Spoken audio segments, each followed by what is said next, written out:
A proposta de trabalho que eu trouxe aqui hoje é pensar um pouco, né, algumas reflexões sobre o uso da teoria corporativa de poder e da ideia de bem comum na Castela do século XIII.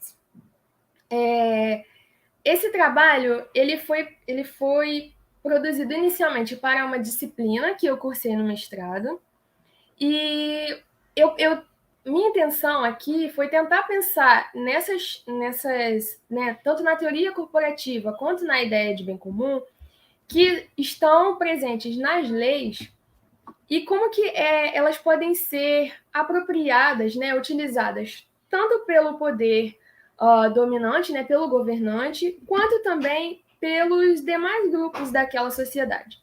Então, a minha proposta foi exatamente tentar pensar nisso, né? Nas formas que a lei, muitas vezes a mesma lei, pode ser utilizado de formas diferentes por grupos diferentes.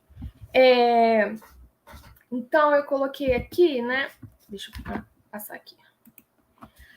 Os objetivos, né? Os principais objetivos que eu tive com esse trabalho foi entender como a concepção corporativa de poder e a ideia de bem comum, primeiramente, foram incorporadas na legislação dessa monarquia, né, castelhano-leonesa do século XIII, e especificamente nas fontes que eu trabalho, que são o fuero rusgo e o fuero real. E, a partir disso, refletir sobre os diferentes significados e interpretações que essas ideias possam ter adquirido quando elas são mobilizadas por outros grupos sociais, que não o próprio poder dominante, né? Visando a defesa de seus interesses em momentos de conflitos com o poder régio, como foi o caso, por exemplo, da revolta de 1272, que eu vou falar um pouco para vocês aqui. Então, as fontes que eu trabalhei para desenvolver, né, esse trabalho foram o fuero rusgo e o fuero real, que já são as fontes que eu trabalho na pesquisa, e eu também utilizei a crônica de Afonso X, que é uma fonte posterior ao reinado de Afonso X, porém ela traz esse acontecimento da revolta de 1272 de forma bastante aprofundada, explicada. Então, normalmente essa fonte é utilizada para pensar questões que aconteceram durante o reinado de Afonso X.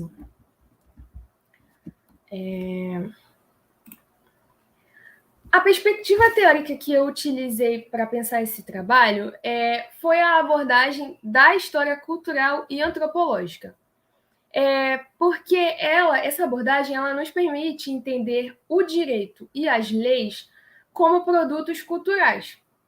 Assim sendo, essas leis elas podem ser interpretadas e mobilizadas a depender do contexto, do grupo e da necessidade que se tem. Então, se de um lado as leis elas podem ser utilizadas como um mecanismo de controle por um determinado poder governante, no caso aqui uma monarquia, de outro lado elas também precisam ser aceitas pela sociedade em que elas estão vigorando e também necessitam de legitimação. Então, não é apenas uma lei imposta de cima para baixo, ela precisa de uma legitimação e de uma aceitação daquela sociedade. O Edward Palmer Thompson, né, ele entende que a lei ela pode ser rebelde se for em defesa dos costumes, o que faz com que ser contrário a uma lei que possa prejudicar os interesses comuns da sociedade seja, portanto, um motivo justificável de rebeldia, que é exatamente a ideia que eu tento trazer aqui, que quando existe essa revolta de 1272, algumas ideias elas são exatamente mobilizadas como argumento pelos grupos que estão envolvidos ali em oposição à monarquia para justificar, né, essa oposição, porque essas leis estariam sendo utilizadas de uma forma errada na concepção deles, né? Estaria prejudicando o bem comum. Então, por isso, ser contrário a essas leis naquele momento seria justificável, que é o que a gente vai ver aqui. Então, só explicar um pouquinho o contexto histórico, antes de entrar exatamente, né, nessa discussão da teoria corporativa e do bem comum. Naquele momento, a gente tem, inicialmente, né, o reinado de Fernando III. A mãe de Fernando III, Berenguela, ela passa a ser o seu irmão, que era o infante, falece, então ela passa a ter direito ao trono. E aí, nesse momento, já existem embates entre grupos setores da nobreza, parte de alguns conselhos das cidades, já haviam algumas disputas ali, e nesse momento, quando Berenguela fica responsável, né, pelo trono, essas disputas já estão acontecendo. Então, ela acaba renunciando em favor de seu filho, que é Fernando III, e eles entram em um acordo que é decidido ali na Assembleia de Valladolid, que ocorre em 1217, e nesse acordo, alguns desses grupos eles reconhecem primeiro o direito de Berenguela ao trono para que ela possa renunciar e Fernando III assumir. E, em troca, Fernando e Berenguela prometem, né, reconhecer os fueros que estão em vigor naquele momento, que são mais de um, são múltiplos fueros que estão vigorando na região de Castela, e que também eles não alterariam, no primeiro momento, as chamadas tenências dos nobres, que são essas tenências, que eram privilégios, às vezes terra ou castelos, fortalezas, que eram cedidos para esses nobres por uma parcela de tempo. Então, eles entram nesse acordo para que Fernando seja reconhecido. Então, a partir disso, ele é reconhecido em Castela. Posteriormente, alguns anos depois, morre o pai de Fernando, que era Afonso IX, rei de Leão. E aí existe uma outra disputa que é com as irmãs de Fernando pelo trono de Leão, que também foi uma disputa envolvendo famílias nobiliárquicas, algumas apoiando Fernando, algumas apoiando as irmãs, que no final é resolvida por meio de acordos. Tanto Fernando quanto a sua mãe, que também atuam firmemente, né, durante esses acordos, eles garantem para as irmãs de Fernando, Sancho e Dulce, algumas terras, alguns castelos e uma pensão vitalícia, e com isso elas renunciam ao seu direito, e então Fernando consegue consolidar, né, a unificação territorial de Leão e Castela. A partir disso, ele vai começar aos poucos a introduzir algumas mudanças jurídicas, que é principalmente a tradução do fuero rusgo, que era o antigo código dos visigodos, o Liber Iudicum ou Iudiciorum. Ele faz essa tradução e começa a conceder, então, esse novo fuero para algumas regiões que não tinham fuero inicialmente, então algumas regiões que estavam sendo reconquistadas, né? Lembrando que esse era o momento da chamada Reconquista, então havia um expansionismo militar territorial de Fernando III, e algumas dessas regiões que não tinham fueros, ele ia concedendo o fuero rusgo. Posteriormente, com o reinado de Afonso X, que é seu filho, né? Afonso X, ele vai dar continuidade a essa política jurídica, né, de fueros. Inicialmente, ele vai confirmar alguns fueros que já existiam, porém, ele estava produzindo o seu próprio fuero, vamos dizer assim, que foi o fuero real, que começa a ser promulgado já em 1255.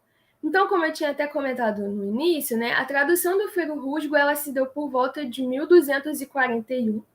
A gente tem uma fonte que é uma carta de fuero de 1240, que é um documento onde Fernando III está se comprometendo, né, em dar fueros para determinadas localidades, o fuero rusgo, no caso. Então, entende-se que 1241 foi a data em que o fuero rusgo começou a ser concedido para algumas municipalidades. E a gente tem a promulgação do fuero real já em 1255. Então, assim, são datas relativamente aproximadas. Afonso X, quando ele assumiu o trono relativamente estável, porque o expansionismo de Fernando III, ele tinha atingido uma certa estabilidade. Afonso X, inclusive, participou de muitas dessas retomadas, né, de território, e economicamente também havia uma certa estabilidade no reino, porém, conforme vai passando o tempo ali, vão se diminuindo, então, as terras disponíveis, porque já não havia mais tanta reconquista, tanta retomada de territórios dos muçulmanos. Começa a haver alguns gastos para uma empreitada imperial de Afonso X, que a gente vai falar um pouco depois. E aí, aos poucos, então, essas disputas nobiliárquicas que nunca pararam de acontecer, elas sempre estiveram acontecendo, mas elas vão se intensificando. Um dos motivos também, que é um dos principais motivos, inclusive, é justamente essa renovação jurídica, porque tanto Fernando inicialmente e Afonso dá continuidade e aprofunda essa renovação jurídica de uma forma buscando um pouco mais de centralidade, buscando um pouco mais de afirmação de poder. E isso, em muitos sentidos, vai contra alguns privilégios que eram estabelecidos nos outros fueiros que regiam a região. Então, isso acaba levando ao aumento, né, ao acirramento de algumas disputas internas do reino. Então, agora explicando um pouquinho sobre a teoria corporativa de poder e a ideia de bem comum, para a gente poder entender isso na legislação. Primeiro, pensar que a ideia de sacralidade do rei na historiografia, ela começa assim, ela vem muito devido às aproximações entre a história e a antropologia, que favorecem um enfoque mais cultural e simbólico como forma de entender a sociedade.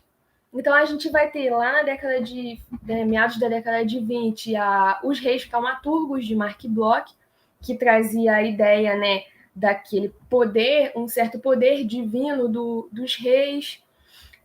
A gente vai ter também uma obra do Ernest Kantorowicz, chamado Os Dois Corpos do Rei, que ele trabalha também que seria esses dois corpos do rei, um corpo mais humano e um corpo divino, que eu também vou falar um pouco melhor disso.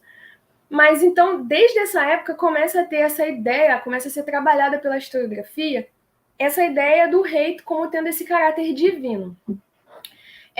Na Península Ibérica, isso começa a ser debatido por volta da década de 70, né?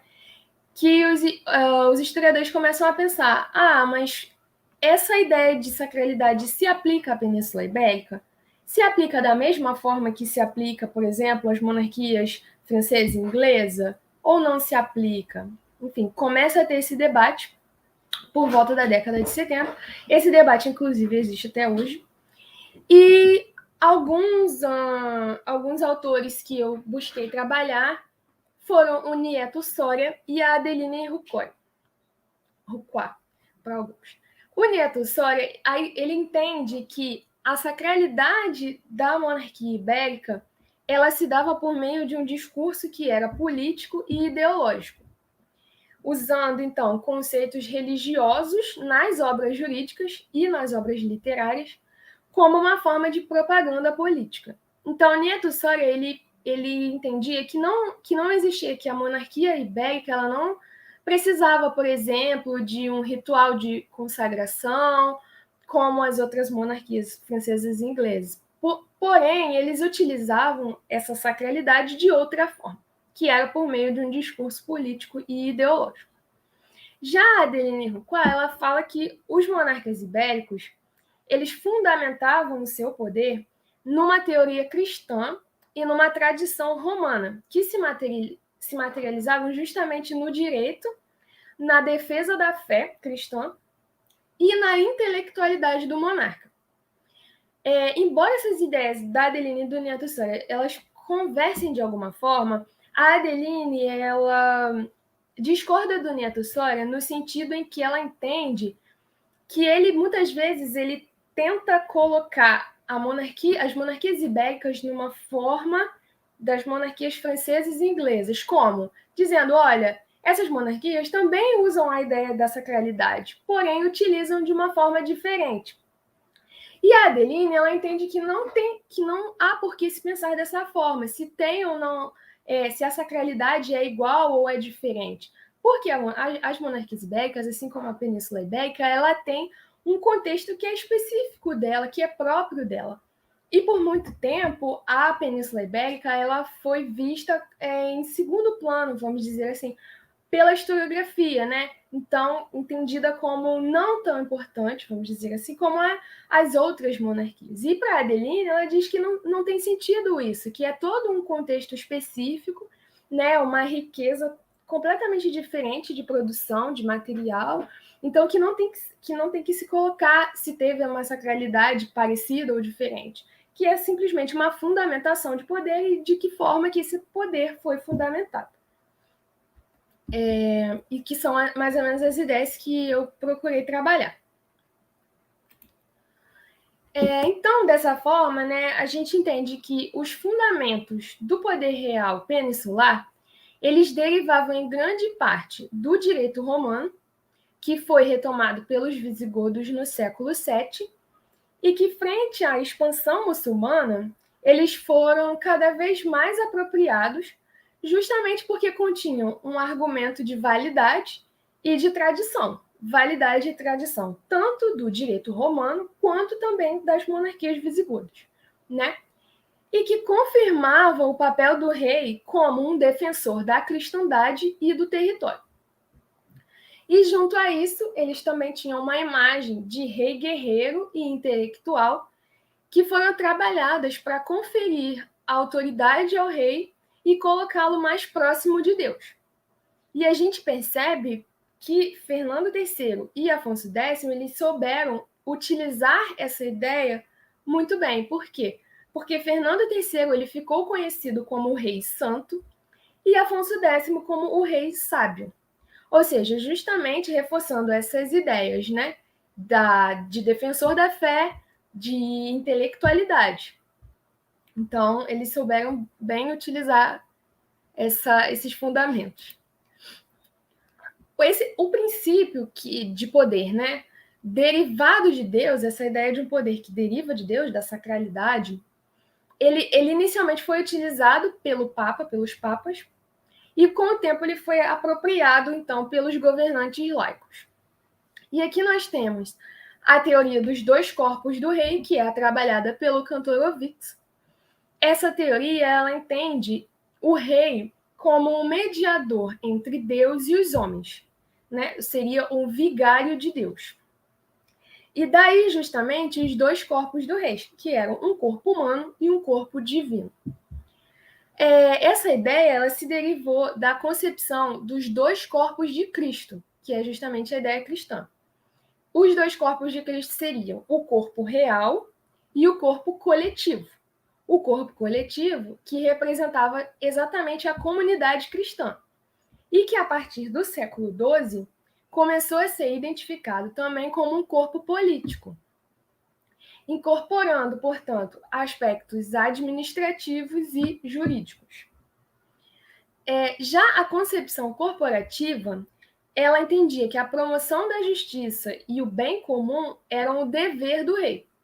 Porque, assim como Deus era a cabeça do corpo celeste, e daí a ideia de corpo, né?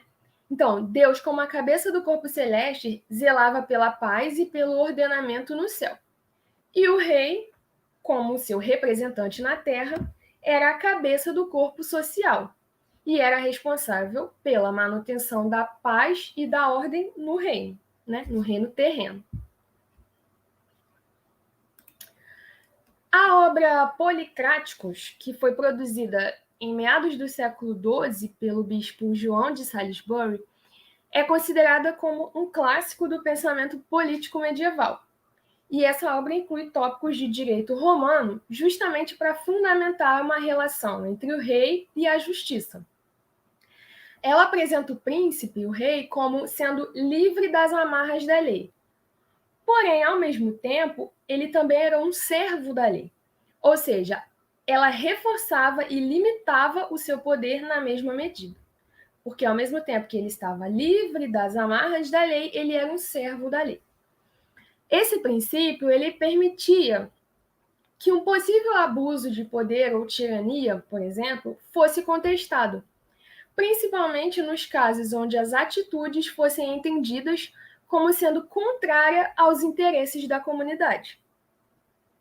Havia, portanto, uma dualidade entre o direito do povo de ir contra um governante que representava a vontade de Deus, mas que tampouco tinha poderes ilimitados, porque ele apenas estava desempenhando uma função que lhe fora outorgada por um ser supremo. Ou seja, o rei ele era um mediador de Deus. Ao mesmo tempo em que ele desempenhava essas funções, ele devia satisfação a Deus. Então, existe essa dualidade, né? Que ao mesmo tempo em que o povo deveria respeitá-lo, porque Deus o colocou ali nessa posição para levar o bem, a justiça, se essa função não estivesse sendo desempenhada da forma correta, havia essa brecha para que esse poder fosse contestado. As obras jurídicas visigodas, elas já traziam esse conceito de vicariato divino, né, vigário de Deus, e também já traziam a comparação com o corpo humano. Eu trouxe aqui uma passagem da Adeline Rucois e ela fala o seguinte: o conceito de realeza, elaborado pelos reis e seus conselheiros eclesiásticos desde Recaredo, assentava na noção de ministerium Dei, de vicariato em nome de Deus. O Liber Iudicum, de 654, no seu livro segundo, título 1º, lei 4º, já recorria à comparação com o corpo humano para explicar que o rei fora colocado por Deus à frente do corpo social. A primeira missão do rei era, pois, a salus populi, o bem-estar espiritual do povo, objeto igualmente das leis de que o soberano era, por vezes, a origem e sempre o guardião. O exercício da justiça, a manutenção da paz e a coleta de impostos para garantir estes faziam, pois, parte das obrigações do rei, como a promulgação das leis e a defesa da fé.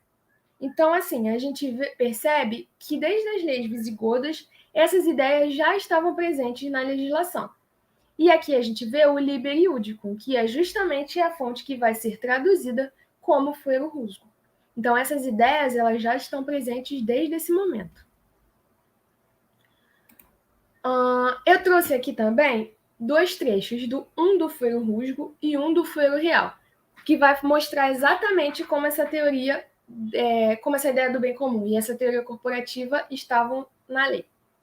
No fuero rusgo, ele vai dizer o seguinte: Deus, que fez todas as coisas, ordenou com direito a cabeça no corpo do homem, e fez nascer da cabeça todas as outras partes dos membros do corpo do homem. Onde, por isso, é dita cabeça, porque os outros membros começam a nascer dela. Pois se a cabeça é sã, terá razão de si, porque poderá sanar todos os outros membros. Mas se a cabeça for enferma, não poderá dar saúde aos outros membros, porque não a tem em si. Por isso devemos, primeiramente, ordenar os fatos dos príncipes, porque são as nossas cabeças, e defender a sua vida e a sua saúde. E depois disso, ordenar as coisas do povo.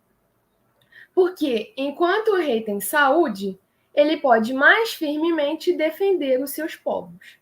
Então, aqui é exatamente o fuero rusgo mostrando essa questão de como que essa lei, né, essas ideias estão colocadas, dizendo, olha, o rei ele é a cabeça do reino, sua obrigação, né, sua responsabilidade é defender o povo, é manter o povo em saúde, né, em ordem, e nós primeiramente devemos zelar por isso, porque se a cabeça, que é o rei, não tem saúde, o povo também não tem. E aí, o fuero real, ele traz aqui a ideia, a mesma ideia. Ele diz que nosso Senhor Deus Jesus Cristo ordenou primeiramente a sua corte no céu, e pôs a si cabeça e começo dos anjos e dos arcanjos. E quis e mandou que amassem e guardassem como há início e guarda de tudo. E depois disto, fez o homem à maneira da sua corte. E como assim havia posto cabeça e começo, pôs o homem a cabeça em cima do corpo. E nela pôs razão e entendimento de como se devem guiar os outros membros, e como devem servir e guardar a cabeça mais que a si mesmos. E assim ordenou a corte terrena, daquela mesma forma, e naquela mesma maneira que era ordenada a sua no céu. E pôs o rei em seu lugar, cabeça e começo de todo o povo, assim como pôs a si cabeça e começo dos anjos e arcanjos. E deu poder de guiar o seu povo, e mandou que todo o povo em um, e cada homem por si, recebesse e obedecesse os mandamentos do seu rei, que o amassem, temessem, guardassem, honrassem e apreciassem, e que guardassem também a sua fama e a sua honra como ao seu corpo mesmo. Então, assim, é a mesma ideia de rei com a cabeça, que o povo deveria, portanto, respeitar, honrar o rei, porque ele tem esse papel de guiar, né, de proteger, que é a ideia utilizada, portanto, por esses monarcas para legitimarem a sua posição, né, afirmarem o seu poder enquanto monarcas, por meio das leis. As leis do fuero ruso e do fuero real, elas têm dispositivos específicos que estabelecem punições também para quem trair, maldizer ou blasfemar o monarca, que geralmente são penas corporais e penas pecuniárias, né? Multas pecuniárias. O fuero rusgo, por exemplo, ele traz na lei dos que são rebeldes ou mal obedientes contra o príncipe, ou contra o povo, ou contra a terra. Que qualquer um que tenha a intenção de fazer mal ao rei e à sua terra, trair ou tentar matar o monarca, deve ter a pena de morte e os seus bens confiscados. E é interessante notar, né, nessa lei, que a penalidade ela vai ser proposta por uma traição para além do corpo físico do rei, né? Mas também há uma tentativa de ataque ao reino, que é justamente o corpo social desse monarca. O fuero real, ele segue a mesma linha do fuero rusgo e estabelece também a pena de morte por traição ao rei ou ao seu senhorio. E estende essa penalidade, o fuero real, ele ainda estende, ele além de ter a pena de morte, ele estende essa pena para quem causar prejuízos ao reino, seja participando de rebeliões ou apoiando as rebeliões. Então, a partir disso, né, a gente consegue entender que a interpretação que vê no uso dessa teoria corporativa e da ideia de bem comum uma tentativa de reforço da autoridade régia não está equivocada. Inclusive, eu também utilizo essa interpretação, porque, de fato, essas ideias presentes nas leis, elas têm esse caráter de uma tentativa de reforço da autoridade régia. Porém, vale lembrar que dentro desses mesmos conceitos, dentro desses mesmos princípios, que de um lado reforçam esse poder régio, também existe um outro lado que dá abertura para a contestação desse poder. Então, quando João de Salisbury fala lá no Policráticos que a vontade do príncipe tem força de lei, ele não está dizendo, né, não se trata apenas da vontade particular desse príncipe, mas também de uma vontade pública, ou aquela que se baseava no bem comum. Tá? Então, em vista disso, né, ainda que as leis do fuero rusgo e do fuero real estabelecessem ali proibições e punições para um caso de revolta, elas também tinham brechas por meio das quais os próprios conceitos ali presentes poderiam ser instrumentalizados pelos súditos que estivessem descontentes com essa política do monarca, que é justamente aquela ideia da dualidade que eu tinha comentado, né? E aí, agora, falando um pouco, então, do caso da revolta de 272, para a gente entender como que essa dualidade pode se dar. Antes de entrar exatamente na revolta, né, algumas coisas que a gente tem que considerar. A primeira coisa é que os revoltosos, eles não formavam um grupo homogêneo.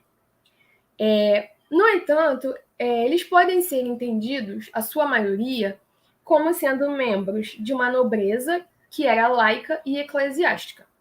Nós temos nessa fonte, que é a Crônica de Afonso X, diversas cartas, né, o relato de diversas cartas que foram trocadas entre o monarca e alguns líderes dessa revolta, que nos permitem perceber exatamente, né, esses membros dessa nobreza laica e eclesiástica.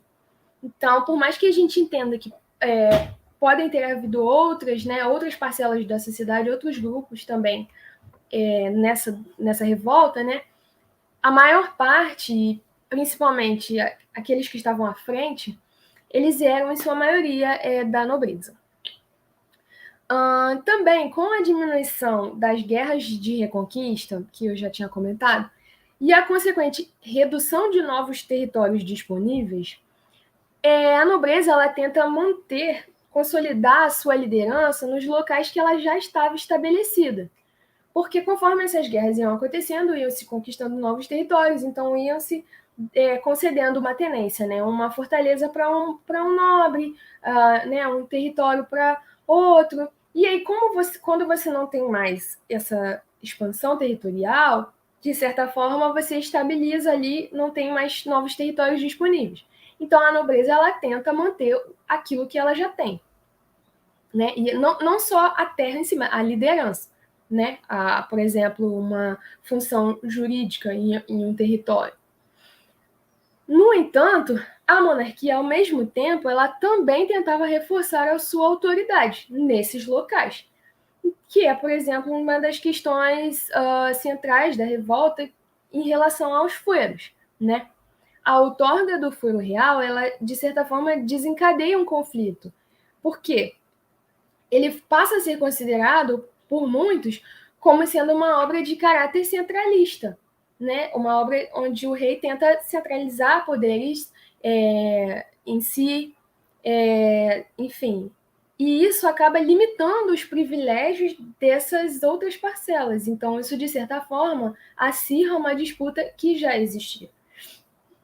Não é o único motivo, pelo contrário, existem outros motivos, porém foi um dos motivos de suma importância, que inclusive gerou uma das principais reivindicações desses revoltosos.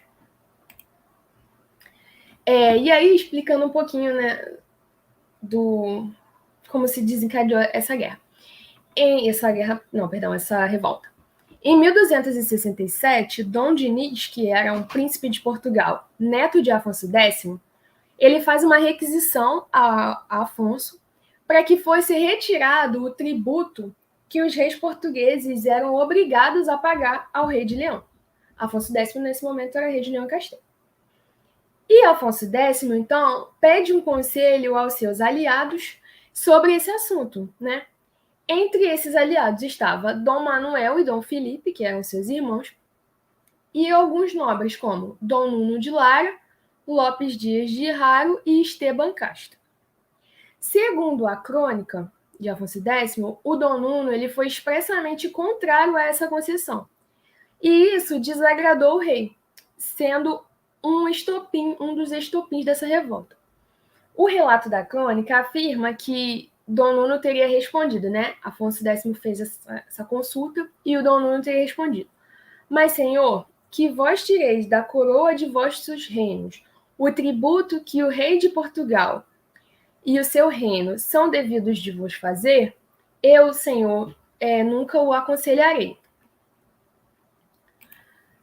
E o que nós queremos analisar nesse evento é justamente a ideia do bem comum, né? Como que essa ideia do bem comum é mobilizada por esses nobres, né? Por esses revoltosos, em sua maioria nobres, que quando eles sentem que os seus direitos e os seus privilégios estão sob ameaça, eles mobilizam essa ideia em benefício próprio, né? Uma ideia que até então era reforçada pela monarquia na legislação, justamente com o intuito de fortalecer o poder régio. E aí eu trouxe aqui uma citação do Salvador Martins, que é muito interessante, porque ele fala assim: a opinião de Dom Nuno, por mais egoísta que possa parecer, era de fato muito sensata.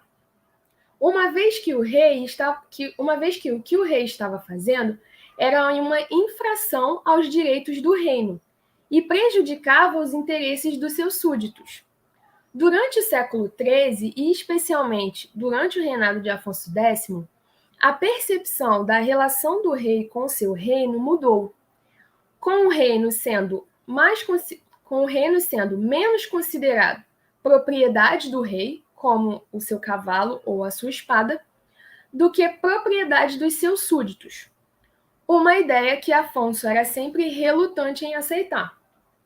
Dom Nuno deixou claro que o pagamento do tributo não era um assunto pessoal, mas de Estado, que é justamente essa ideia, né? Se de um lado Afonso X tentou, né, ou queria retirar esse tributo, aceitar o pedido do seu neto de retirar esse tributo como uma forma de fazer, de repente, né, um agrado, uma coisa nesse sentido. Por outro lado, o que o nobre, né, o que Dom Nuno está dizendo não se trata de um assunto pessoal, mas sim de um assunto do reino, né? Esse tributo não é do rei, esse tributo é do reino. Então, além do desacordo com a forma de tratar com Portugal, os revoltosos viam com desagrado a política imperial de Afonso e os gastos financeiros que dela decorriam, que foi o que eu citei. Afonso, durante certo momento do seu reino, ele estava muito preocupado com uma campanha imperial, né, que ele teria por direito de família, né, um direito ao trono do Sacro Império Romano Germânico. Então ele tenta fazer uma campanha para que fosse escolhido, e nessa campanha ele acaba gastando muito dinheiro, que é um dos fatores também que desagrada esses grupos. Então há aumento de impostos, né, para financiar toda essa campanha, e é uma coisa que é um dos motivos da revolta.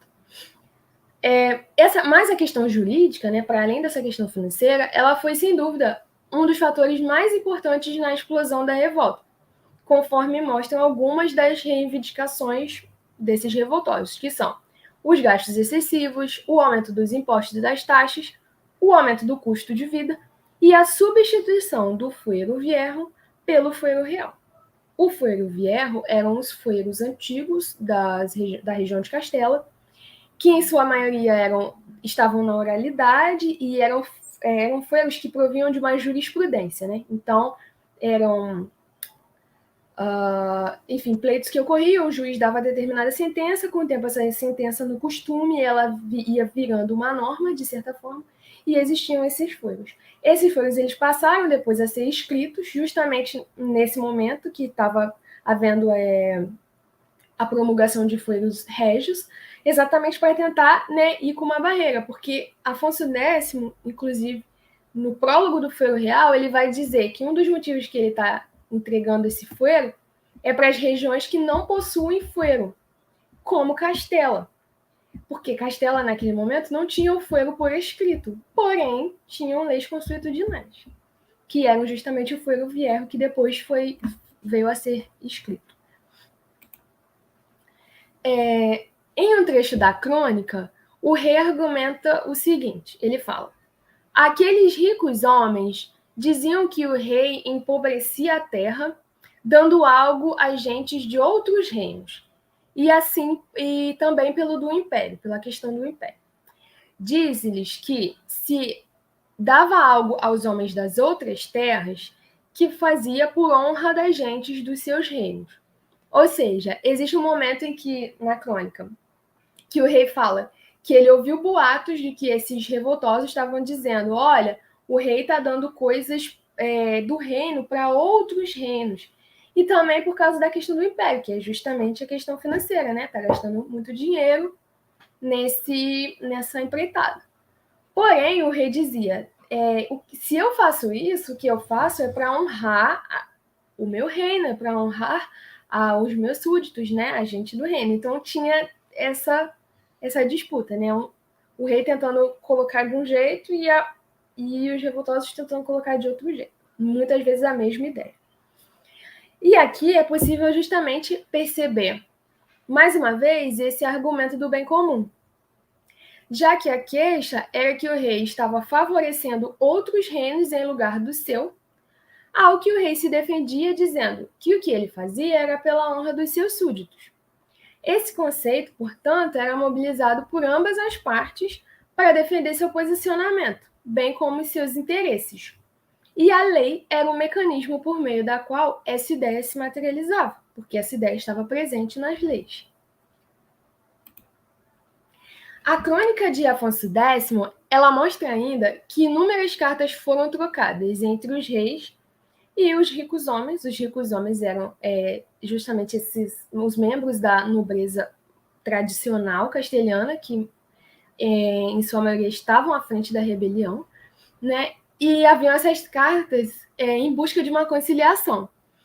Elas continham muitas vezes preceitos jurídicos e morais para fundar as argumentações de cada parte.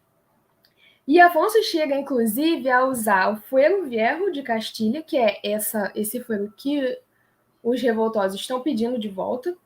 Ele usa esse fuero como fundamento para lembrar esses nobres do seu dever de fidelidade e que deviam, com isso, tentar pôr fim à rebelião. Por fim, né, são criadas comissões para proceder com essas negociações e que ressaltavam a necessidade de um acordo entre as partes. E que acabou levando à anuência, por parte de Afonso, da maioria das reivindicações feitas pelos revoltosos, especialmente na permissão de que eles voltassem a ser julgados pelos fueros antigos, ainda que o fuero real continuasse a vigorar. Então, nesse momento, Afonso volta atrás, deixa que os fueros velhos voltem a serem utilizados também, porém ele não tira o fuero real totalmente. Ele fala que o fuero real pode ser utilizado caso queiram, né, ali junto com esses fueros viejos. Sobre esse posicionamento, né, conciliador do monarca, porque a gente pensa, mas na lei estava dizendo que seria considerado traição, né, você ir contra o rei, mas aí eles foram contra o rei e o rei ficou ali tentando conciliar, conversar, mas como é que se deu isso, né? Alguns autores, eles justificam esse posicionamento conciliador devido a uma postura legalista de Afonso X, né? Que Afonso X ele era definitivamente um rei com uma postura legalista, dado a sua grande produção jurídica. E também alguns atribuem isso às influências da sua esposa e dos seus irmãos, que estavam mediando o conflito, e alguns seus irmãos, por exemplo, alguns estavam entre os revoltosos, e a obsessão imperial de Afonso, porque ele ainda sonhava em conquistar esse império, né? E para isso ele necessitava de estabilidade e de apoio e serviços da nobreza. Então não era interessante que ele fosse em frente com esse embate. Para ele era interessante conciliar, ter um acordo. Outros autores, porém, argumentam que o Afonso ele não acreditava que os nobres e os seus familiares que estavam apoiando a rebelião de fato seguiriam em frente com esses planos e cometeriam uma traição. Então, existem essas várias interpretações, né, acerca do porquê ele agiu como agiu. E é importante lembrar também que essa crônica ela foi escrita posteriormente ao reinado de Afonso, né? Ela foi escrita por Afonso XI, já no século XIV. E isso pode indicar tanto objetivos como a preservação da história, daquela história, que é o que a fonte diz que é o seu objetivo.